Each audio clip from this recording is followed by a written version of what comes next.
আজকে পরিমণি পূর্বের কোর্টে জবানবন্দি দিয়েছিল। আজকে জেরার জন্য দিন ধার্য ছিল। পরিমণি সকালেই এসে কোর্টে হাজিরা দাখিল করে পরবর্তীতে কোর্টের ব্যস্ততা থাকায় কোর্ট সেকেন্ড হাফে আমাদের মামলাটি শুনানির জন্য রেখেছিলেন। পরিমণি 3টা পর্যন্ত আজকে পরিমণি পূর্বের কোর্টে জবানবন্দি দিয়েছিল। আজকে জেরার জন্য দিন ধার্য ছিল।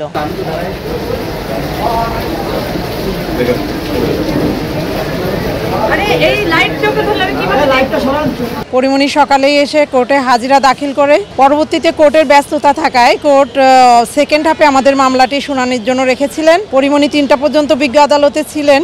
পরবর্তীতে অসুস্থ হয়ে পড়ায় উনি বিজ্ঞ আদালত থেকে চলে যান এবং আমরা একটা সময়ের দরখাস্ত করেছি, দরখাস্ত মঞ্জুর করেছে।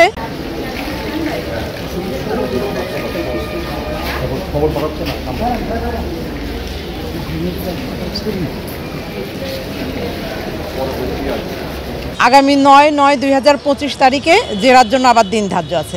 উনি শারীরিকভাবে অসুস্থ হয়ে পড়ছেন। উনি 3টা পর্যন্ত কোর্টে ছিলেন। বিকেল পর্যন্ত অপেক্ষা করার পর সে অসুস্থ হয়ে পড়ে, যার কারণে আমরা তার পক্ষে একটা সময়ের দরখাস্ত করি। তাকেই তো জেরা করবে কোর্ট, এজন্য আমরা দরখাস্ত করি।